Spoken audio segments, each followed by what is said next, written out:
Hello, everyone. Welcome to the Around the Big Ten podcast. I'm Mark Givler, joined by Chip Minnick as always. It is April 21st, 2025. Hope everyone had a really good Easter weekend. A record 61 Easter eggs were found in the Givler backyard this weekend. So shout out to the Easter Bunny for that. A lot going on this weekend, portal-wise in the Big Ten. The Big Ten at the center of maybe the biggest transfer portal news of the entire year, the entire cycle, spring and winter combined. Tennessee quarterback Nico Iamaleava transferring to UCLA. This was a destination that had been rumored for a while, several days now, and that is official. Chip, I guess first of all, just your thoughts on the fit. Does this make sense for UCLA? Does this, just your general kind of reaction? And I've got a few questions I want to kind of go back and forth on, but let's start there. Well, I think I'm just going to say that with Nico being from California, it makes sense in that respect. The part that has me kind of puzzled is the fact that UCLA had brought in Joey Aguilar, who subsequently, with the news of this, has entered his name into the transfer portal. And UCLA is still in the midst of spring practice. They are referring to their upcoming spring game as a spring showcase. I know Ohio State did away with that term, but to the best of my knowledge, UCLA is still referring to it as a spring showcase. And they're still a couple weeks away. Like, I believe it'll be May 3rd is when they're scheduled to do that. So the thing that has me just, as I said a moment ago, puzzled is how is this going to impact UCLA's chemistry within the locker room? Because it's not as though they had established their offense with Joey Aguilar with the sense that they brought him in as a transfer quarterback. As I said a moment ago, they still have a few weeks to go within spring ball, but how well is Nico going to be able to come in, assimilate, and gain the respect and trust of his teammates? All of the off the field stuff on social media. I'm not here to say about the right or wrong of it, but it's going to be something that's going to follow Nico around fairly or unfairly, and it's going to be something he's going to have to be prepared to deal with. Yeah, I'm looking at this mostly from UCLA's point of view, because from Nico's point of view, this was more or less his only major option. I mentioned on Twitter a few days ago, I was talking to people before that, and just the way this kind of developed from a variety of angles was bad for Nico's market. First of all, just kind of the stuff that leaked about skipping practice, holding out a spring game, kind of not telling people he was going to skip practice, and just kind of the way that divorce happened with Tennessee, and just kind of, his dad going on social media and kind of ripping into people about it, and then turning out the people that were reporting about it were right, and just that whole kind of circus, I guess, to call it, I think hurt him. But the other thing that hurt him was most teams are either done with spring ball now or at the very, very, very end of spring ball. Their NIL dollars are mostly spent. The winter portal gets most of the NIL dollar figure settled out. Teams have spent their money on retention as well, not just portal, but retention. And so what you have now is you have teams who are looking at very specific needs in the spring portal, going to like very precision, like one or two spots. And they've got a kind of a limited cap space, for lack of a better term, on what they're able to spend right now. So if you combine all those things, and there wasn't going to be a big market there for him, regardless of his talent, and then you throw in again how things kind of ended at Tennessee, and you get what you get in terms of his kind of rumored finalists, really not including any programs who are in playoff contention right now. So from that point of view, I think Nico kind of did what he had to do and got the best deal he could get at the best program he could find it from. With UCLA, they're taking on some risk here, I would say, but I think they're a program that can afford to do this, both financially in terms of having, this isn't a roster that feels like it's a Texas, Ohio State, Georgia $20 million roster. This doesn't, I think they probably can come up with the money for this. This is a young coach that is trying to rebuild a program, could use a spark. They had lost Dante Moore to Oregon a year ago, and this kind of gives them maybe some instant credibility at the quarterback position. So I understand why UCLA would want to do this, and I think they're in a position where the risk outweighs, the potential reward outweighs the risk. Whereas, when it first came out and I saw Ohio State and Oregon I'm like, there's no way. There's no way. There's no way that Ohio State, with a couple of really talented young quarterbacks on the roster and with other needs and other things going on, is going to sit there and offer Nico a position on this roster, let alone, millions of dollars in NIL money. Same thing with Oregon. It just didn't make sense. It didn't pass the smell test at all. It felt like leaking, maybe an agent leaking things to build interest, build an NIL value, whatever it might be. The juice was not going to be worth the squeeze for those programs. But for UCLA, I think it is. And you're right. Deshaun Foster needs to be very careful about locker room chemistry, locker room culture at this point. You are trying to build something. But at the same time, he also has to win football games, or he's not going to be able to build a locker room culture. He's not going to have a locker room. He's going to get fired eventually. I mean, obviously not right now. I'm not saying he's on the hot seat right now, but coaches are hired to win football games, and he hasn't established himself yet to the level that he's got this infinite runway of he's won a bunch of games, or had 10-win seasons or playoff appearances. So he needs to get his program rolling on the field. And so this makes a lot of sense, I think, for UCLA. So that's kind of where I would leave it in terms of that. I think this does, again, I think Nico kind of got backed into a corner on this in terms of his options. But for a program like UCLA, to me, this is this is the kind of the prototype program that this makes sense for. Absolutely. And when I look at, I realize we'll do more of a schedule analysis about UCLA in the coming weeks. It's going to be the kind of thing where, with UCLA, they are going to be welcoming in Utah for their first game of the season. And Utah traditionally is a really good defensive team. As far as the Big Ten, they get the opportunity to host Penn State. They have to go on the road to Ohio State late in the season. So it's not as though UCLA has an easy schedule within the Big Ten by any stretch of the imagination. I'm just kind of curious as to how quickly Nico can pick up the offense, because Tino Sunseri, he's in his first year as the Bruins offensive coordinator. So what can be done to kind of accelerate that learning process? And I'm not here to pass judgment. It's just going to be one of these things where I think Nico has to be fully prepared to deal with the onslaught of criticism, of questions, of why did you do this to Tennessee, and why, all these things that I'm sure is going to become very, very annoying and frustrating. And he just has to be prepared to deal with it, because it's going to be happening not only during the remainder of spring ball, but certainly well into the beginning of the season, especially if he gets off to a struggling start. Yeah, I think the biggest thing is he's got to kind of humble himself in the locker room. He needs to come in and, make a good first impression on his teammates. I think that'll go a long way if he just does that.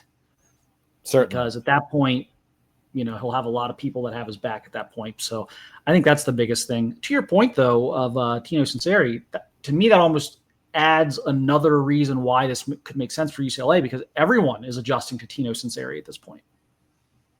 Very good point. Very good point. So, yeah. Everyone on that roster has got a little bit of a learning curve right now. So it's not like, if he'd been there 5 years and systems installed, So I think that almost helps with that. But we'll see. Obviously, very interesting situation. We've been all, even if you're not a Tennessee fan or a UCLA fan, I'm sure you've been following this. It's just kind of dominated the college football news wire here the last several days. But so now here comes the real questions. First and foremost, what does this do for UCLA? Does this raise the bar? Does this raise the ceiling for them in terms of what they can be this year? Does it take them up a notch in the conference? Kind of how do you view them today versus how you viewed them, maybe 72 hours ago? I certainly think it raises the ceiling for UCLA, the potential, because let's face it, the way everything happened last year with Deshaun Foster, and it wasn't his fault. I mean, as Chip Kelly left, and there were things going on behind the scenes with Chip Kelly and the athletic director, where it was speculation about if the athletic director was going to fire Chip Kelly, and then he was trying to interview for NFL jobs, and we all know that he eventually wound up at Ohio State. And then they have Deshaun Foster come in as this returning hero from previous seasons past. And I think Deshaun Foster, the learning process, the growing pains, if you will, kind of manifested itself on the field. The fact that UCLA did not go to a bowl game, I don't think too many people held that against Deshaun Foster. But now you're talking about a guy that, with Deshaun Foster, that he is making staff changes. He is bringing in Tino Sunseri, and he has an idea as to what he wants the offense to look like. And as you just said, Mark, the idea that, all right, offensively, everyone is getting used to the way that Tino Sunseri's offense should be functioning. And, oh, by the way, at the quarterback position, we have an opportunity to, obviously in the minds of the UCLA coaching staff, upgrade the position and bring in a talented player and possibly mold the offense around Nico. And we'll see, for example, how it all shapes up. But I guess my belief is that UCLA certainly is kind of their mindset is that they believe that they are going to be much improved in year two than they were in the inaugural season of Deshaun Foster's coaching. Yeah, I think, I think, that I kind of pre-spring was like, let's give Deshaun Foster a little more time here. Like year two may not be quite the improved product you want from year one. They lose, they're losing some NFL guys on defense. Like year two may not be like this big leap people think, but now that you've got Nico, I think it is like a thing where you've got to make a bowl game, certainly. Maybe even 7, 8 wins, including the bowl game. I think this it takes them up a notch for me, because I didn't have the highest expectations coming into the season. Again, I looked, it had nothing to do with Deshaun Foster. I was like, look, this team's losing probably like 3 guys on defense that are going to be in the NFL in September. Is this a program that's at a place in its development that can just replace those guys and move on business as usual? I don't think so yet. I think Foster's going to get them on the right path to that, but I don't think they're there yet. So this gives them a jolt, not on defense, of course, but on offense. So it does take them up a notch in my mind, because I had them, I had them pretty far down. Like if you would divide the conference maybe into quarters, into fourths, about 4 teams a piece or so, 4 or 5 teams a piece, I would have had them in the bottom quarter, probably going into the year. I think this could lift them out of that. I would have had them down there, ahead of Maryland, ahead of Purdue, but like down in that bottom like quadrant or whatever. And so to me, this gives them the potential to kind of get out of that and get more into maybe the middle of the league. So we'll see. Last question on this. Does UCLA now have the best quarterback in the Big Ten? Oh, That's a very interesting question. I'm going to say he's one of the better quarterbacks. I'm not going to say the best. But is he one?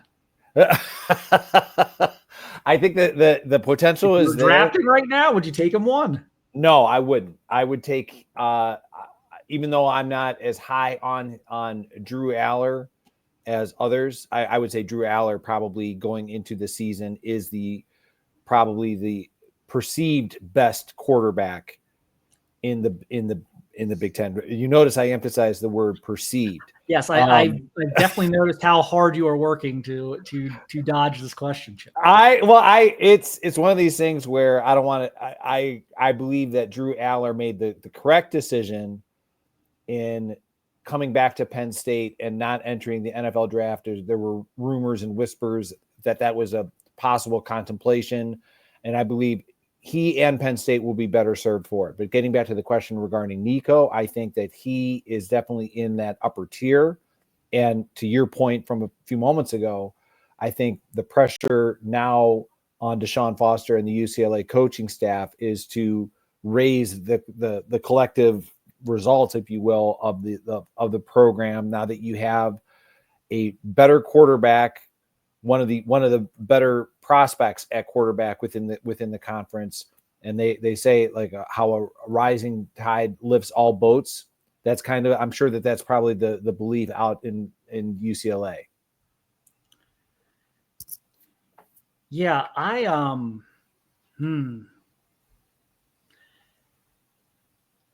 I think he's maybe the most talented starting quarterback in the Big Ten going into the season. Maybe. Dante Moore's pretty talented. I'm going to pencil him in for Oregon. Julian Sainz, but they're not known quantities really yet. If I had to win a football game tomorrow, I would probably take Aller, and I would probably take Luke Altmaier. Yes, I think I think the floors are higher there. Nico's very talented, and but you know, if you remember last year, like he came out kind of like gangbusters. They beat the life out of Oklahoma pretty early in the year, and then the offense kind of stagnated the rest of the season. Like that, Tennessee's offense, the second half of last season, before everyone talked about like, oh, the playoff game against Ohio State. Well before that, Tennessee's offense started to kind of sputter a little bit. That was not an offense that was better at the end of the year than it was at the beginning of the year. So he hit a bit of a wall. And of course, we're going to hear, it's Heupel's offense. People have caught on, so we'll see. That will all sort itself out here in the next probably 24 months. We'll figure out who's right on that. But yeah, I watched him in high school, so I've seen a lot of him over the years between covering, college football and watching him in high school. But yeah, I would say no for now, but I do think he has best quarterback in the Big Ten ability in him. So we'll see. We'll see if he can reach that. But yeah, I would take Aller. I would take Altmaier if I had to win a football game tomorrow. And so we'll see. It's not, it's not a great year this year, in my opinion, for quarterbacks in the Big Ten. Like, I think last year was a lot better at least at the beginning. I think maybe there's more, there's more unknown. Right. There's more unknown this year. I put it that way because there's a lot of like Julian Sainz come out and be amazing. Bryce Underwood could come out and set the world on fire. Aiden Childs could Dylan Ryle, like all these guys. There's so many guys that could come out and kind of establish themselves as star caliber players this year.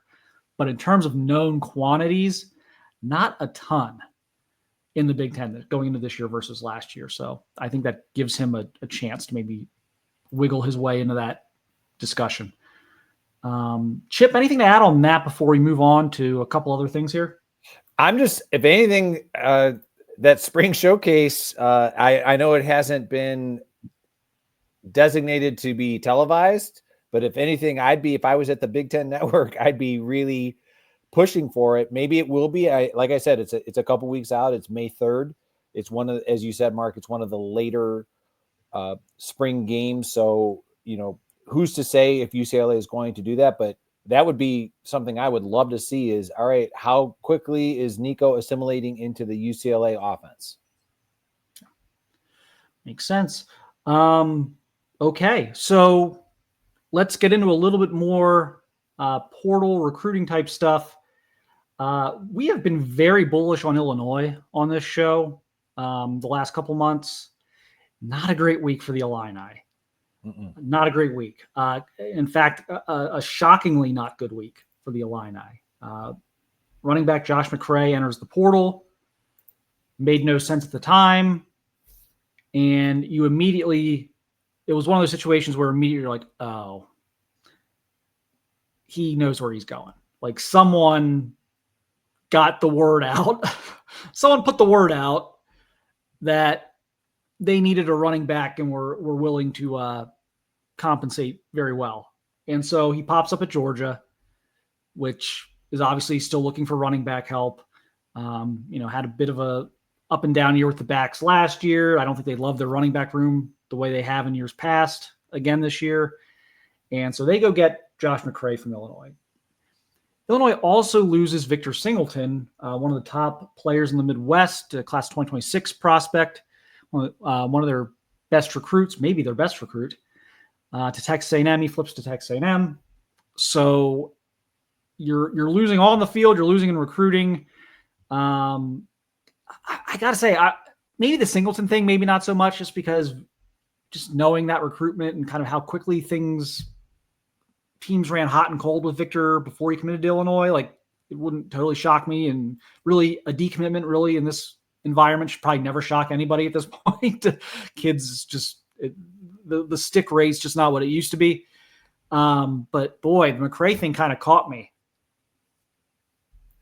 Yeah, I mean, and here's the thing, that when it happened, Brett Bielema was just very diplomatic about it and was not, at least what I've seen in terms of limited interviews on social media, that he essentially, I'm just kind of paraphrasing here, was that this was not like a complete surprise. Like, this was like something that they anticipated, which, to speaking for myself, I mean, I can't imagine how you would have anticipated this. So like you said, maybe there were rumblings of discontent about the NIL package or lack thereof. Maybe there were rumblings of discontent about the role within the Illinois offense, but I would find that surprising considering he had such a vital role in Illinois' success in 2024. So the fact that he's going to Georgia, I wish him well. I think Illinois, the nice thing about this as it relates to the transfer portal is that Illinois offensively, I mean, you mentioned like they have Luke Altmaier coming back, that Bielema, his offensive philosophy is always going to be one that's going to be built around running the ball. So I would think that not only the other players that are still on the roster, but when we're talking about the transfer portal, but that there might be running backs out there who may be inclined to possibly see if an opportunity exists at Illinois, because you know full well that the opportunity to carry the ball for the Fighting Illini will be there as long as Brett Bielema is the head coach. Yeah, so like I'm not sounding like the alarm bells here. Oh, sure. But it's, you don't, I mean, look, you don't want to lose your top running back. And I think Illinois is kind of uniquely equipped because of the way they play and everything else to sort of get past this. They were somewhat by committee last year. If you include Altmaier, they had 5 guys get 50 or more carries. So they had 4 running backs get 50 or more carries, and none get more than 107. So like their low was, so they had 4 guys between 50 and 120 carries, 4 running backs. So they kind of do this by committee. So I think they're in position to sustain this type of loss. There, as you mentioned, there's a few days left here, at least, for guys to enter the portal. You would think Illinois would be an attractive destination for maybe a kid looking to move up from group of 5 or whatever. So nothing here that like derails the program or anything like that, but it's just a program we've talked about so much. Like good things keep happening. and they had a bit of a tough week. So, with Singleton, like I always say with pretty much any team, better to know now. Better to know now than to find out a week before signing day that he's going to go take a better NIL deal, or he's going to stay closer to home, or he's going to, whatever it might be. But always better in recruiting to find out now than to find out in November, beginning of December. Plenty of time to fill that spot. And so we'll see what happens there. But yeah, some stuff there for Illinois after a really great offseason. They gotta figure a few things out, and we'll be interested to see kind of what they do at running back.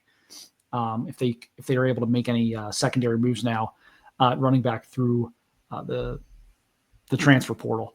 I have a question for you though.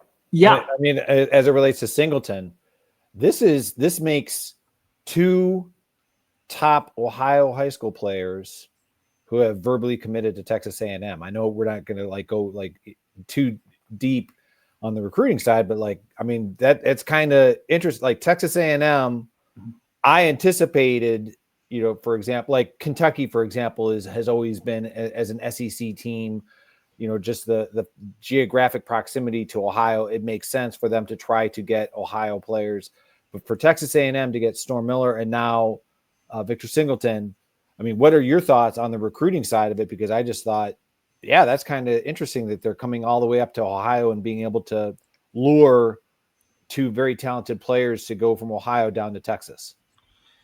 Yeah, I think so NIL has made things interesting in the sense of schools from the South, and we're seeing this with Clemson in Ohio this year too. Schools from the South can now be a lot more aggressive in Ohio because they may have something better to offer. And now, in the last 20 years, it hasn't been football. Like if you're an Ohio kid, the group rooting for Ohio State and Ohio State offered you, and there's no NIL, you're getting the same scholarship wherever you go.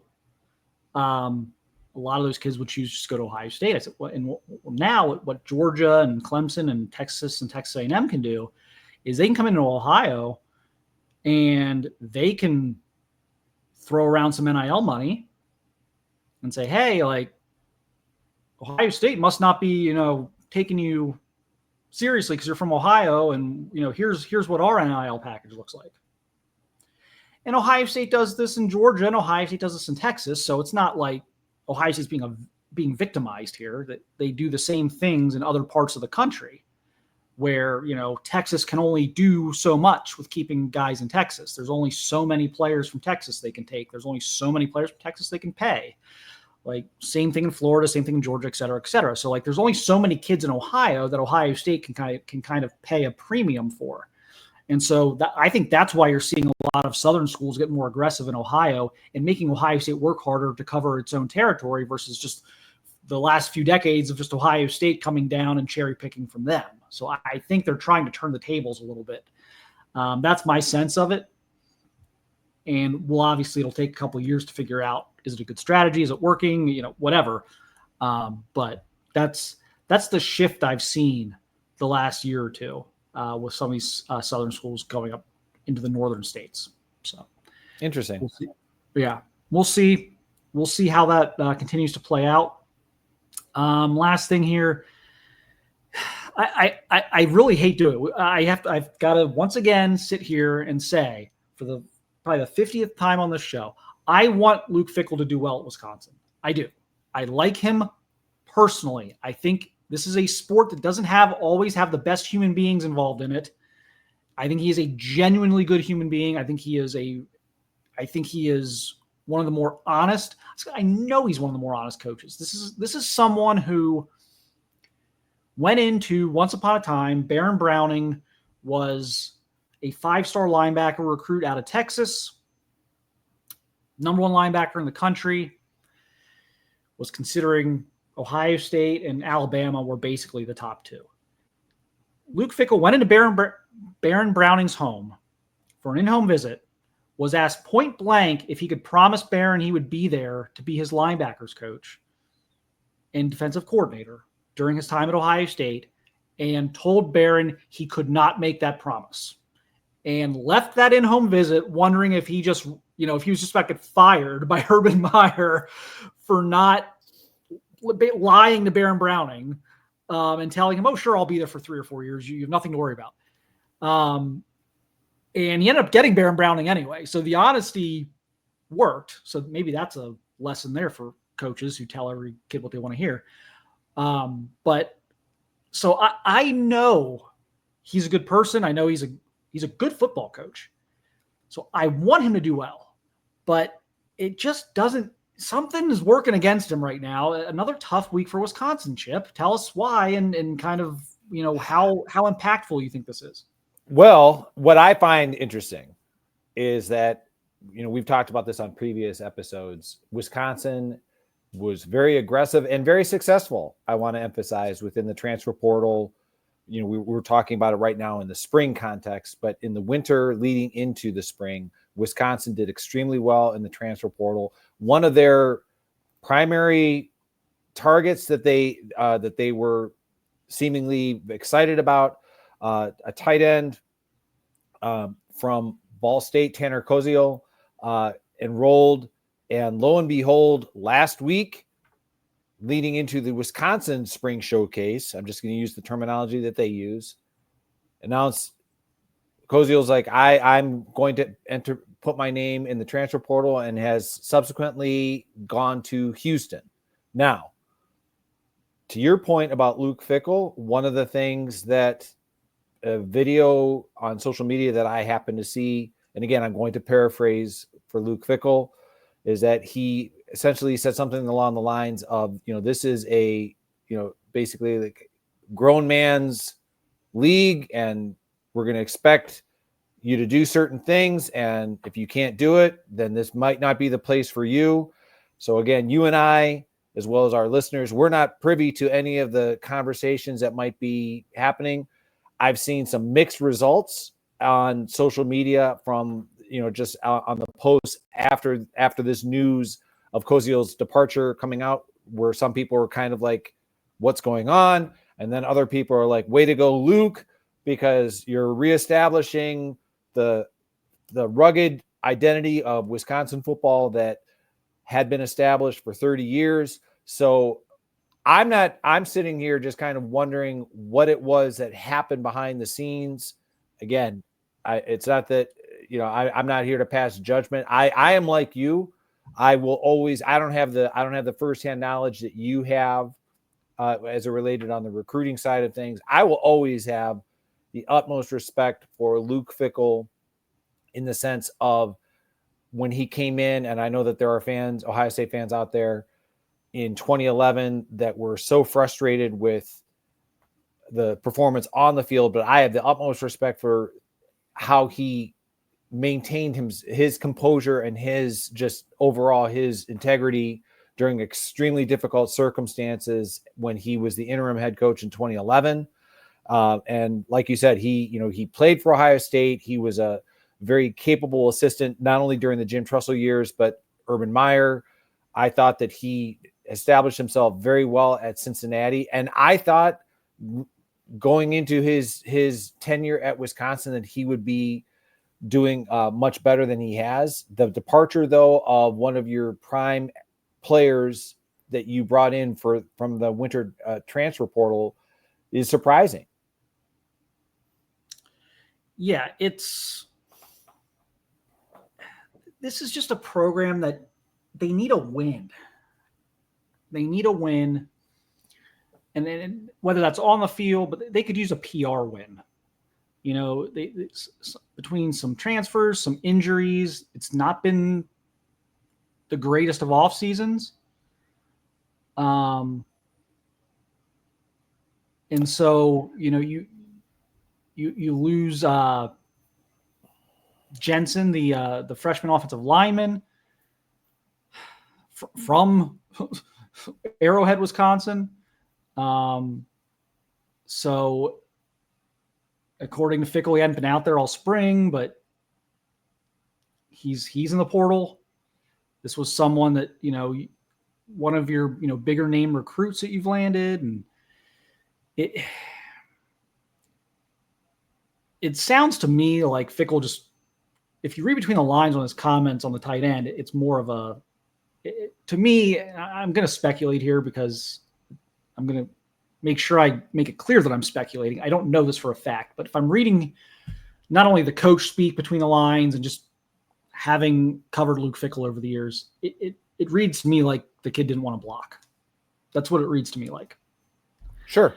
But again, that's just my interpretation of the coach speak. Okay. Sure. I'm not reporting that. It's just, that's my interpretation of coach speak.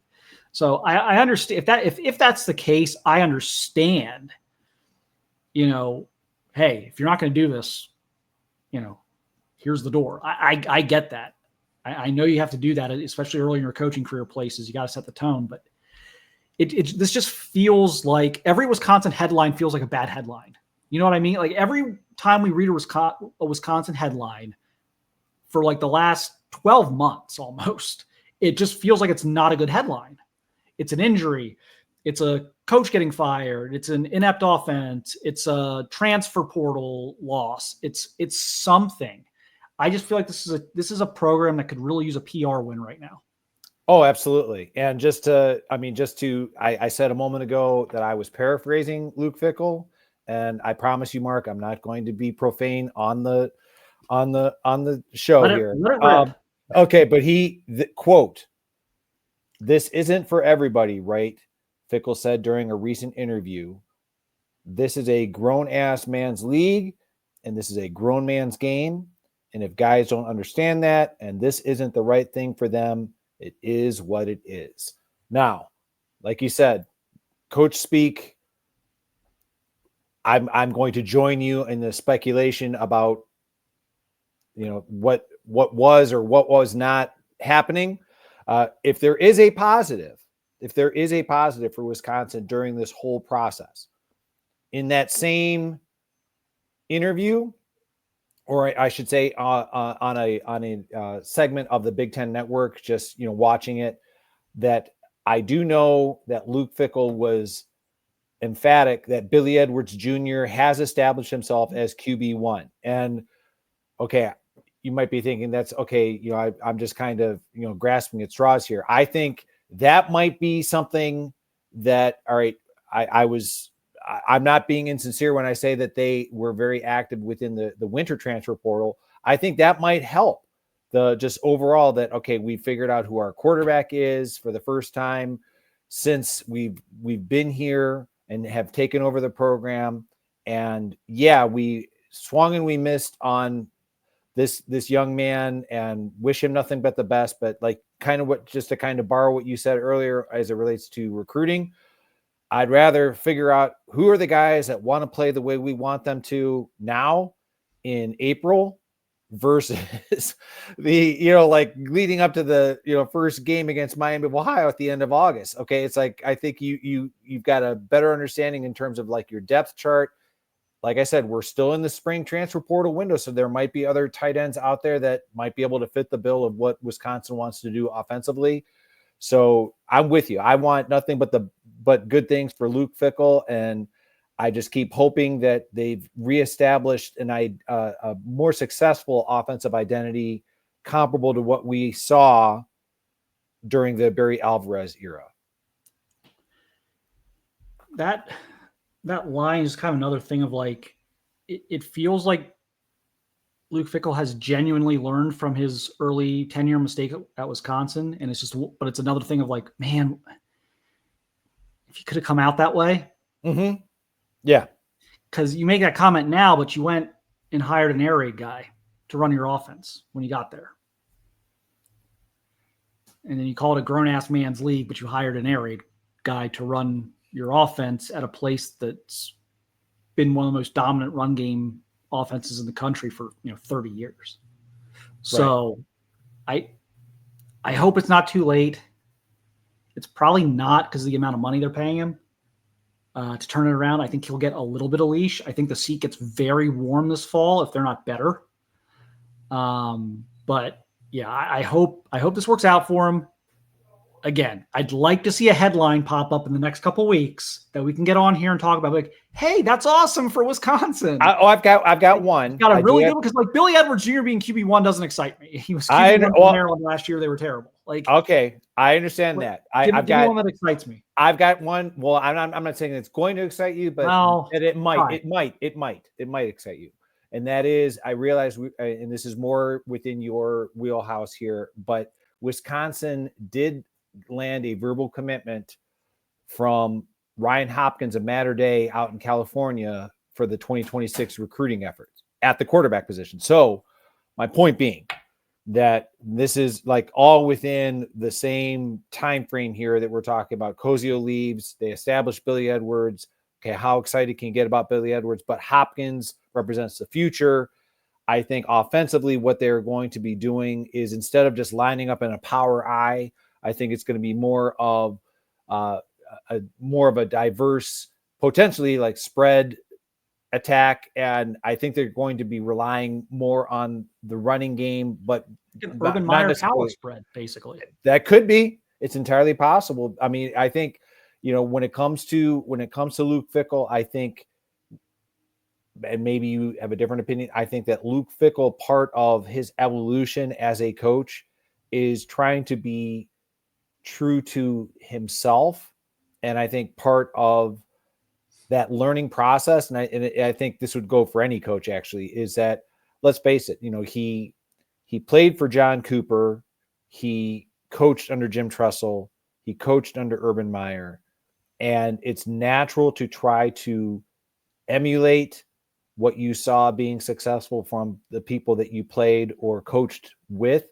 But at the end of the day, you need to kind of figure out what is it that you believe, and you have to be true to yourself personally. And again, you have a little bit more firsthand experience than I do. I think if I had to estimate kind of what Luke Fickell's personality, I think it's more along the lines of what Jim Tressel.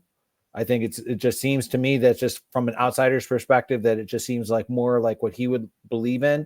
And that's kind of where, and this is not meant as a shot at Jim Tressel offensively. I think Jim Tressel was a little bit more in line with what Wisconsin throughout the years has usually been, in terms of like more of a run-oriented offense. So I think Luke Fickell is getting back to probably what he truly believes in. I think he just kind of went a little overboard in trying to update and modernize Wisconsin, what he believed was going to modernize Wisconsin, but it was actually detrimental to Wisconsin. So that being said, I think the fact that Ryan Hopkins from Mater Dei, which is one of the premier high school programs in the country, has decided to give a verbal commitment to Wisconsin for the next year's cycle, I think that is a positive.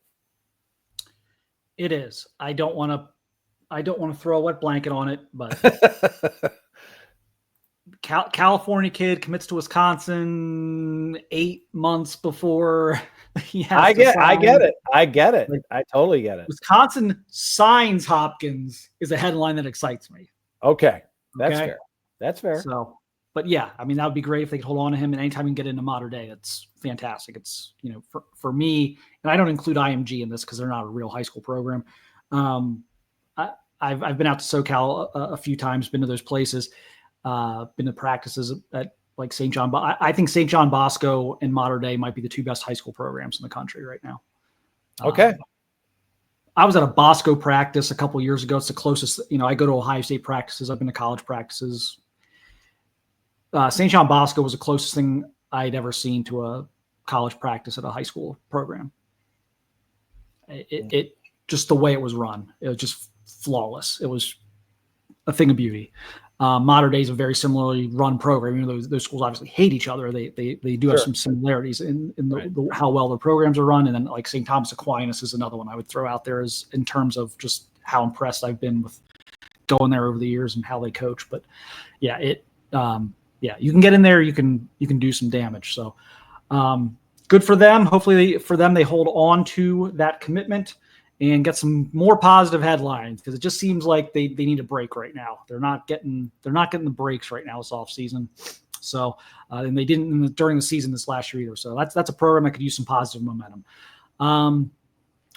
we'll wrap this up here. We're going to do a little more portal stuff probably in our next episode and maybe even the one after that. And then once we get to like the second half of May, we're going to start doing our schedule analysis because we need everyone to break spring ball. We need the transfer portal to close, rosters to be as finalized as they can be before we really get into the schedule. So that's what you can kind of expect from us over the next several weeks is a little more portal talk, closing out the spring, and then getting into, again, schedule analysis. And before that, before you know it, it's going to be almost conference media days, and then the season's here. So we're not that far away. We're getting there. We're getting close. We're getting close. So everyone just kind of fight through this next month or so, and then things really start to get close. So this is kind of like the hump day month. Like this, like May is like everything before May is like, oh, the season is so far away. And then you get to May and it's like, oh, I can see. And then you get over May and it's like, oh, wow. Like we're 6 weeks away from conference media days. We're here. And here's the thing is that at the end of May, not that I am not the guy that's like on the first day, mind you, but trust me when I say that, okay, like Memorial Day weekend, beginning of June, the college football preview magazines are out.